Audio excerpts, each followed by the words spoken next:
президентибиздин указы чыкпадыбы, той аштарда мал союуга тыюу салынуу деген боюнчачы, ошол боюнча кандай көз караштасыз?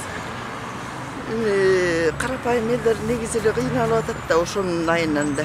Ошондон карызга кирип кетет атпайбы. Мен деле туура деп ойлойм. Кыз жактан куда сүйөктөр келет, аларды узатыш керек болуп, бир эки кой союп койсо болобу деп ошентип атышат да. Мыйзам чегинде бул деле туура Жапаровдуку. Эл көнүп калган эл таарынганы таарынат да. Бирок эл таарынат экен деп эле сое беришин деле кереги жок да. Туурабы? Таарынган эл таарынат. Таарынса таарына берсин, колунда барларга таарынсын, колунда жокторго зачем таарынат? Жок, туура эле болду. Негизи ысырапчылык кылган эме болуп атпайбы? Колунда бар кишилер бар, колунда жок кишилер бар. Кыйналган адамдар көп азыр. Негизи туура эле деп ойлойм. Топ-туура көз караштуу, топ-туура.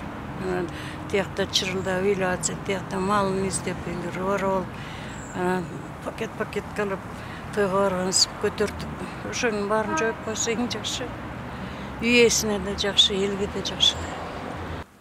Мал соймогула деп атабыз. Союш бул туура эмес. Анысы эле жан кейип, кыйналып турганда мал союп, кээ бир жерлерде ошо өлүктү карабай, эл эмне дейт деп мал издеп, таман чыккан жылкыны соет, уйду соет, бодону. Бирок элдер баары ичип жегенден айтып атпайбы, семиз болбой, арык болуп калыптыр. Анан ушуну эле союп койду дечи. Адам негизи шарият мусулманчылыкта өлгөн жерге жаназасын окуп, топурагын салып көмүшкө келиш керек да. Ниетти Алла ыраазы үчүн кылчы. Тааныш үчүн эмес, эл эмне дейт деп келбеш керек.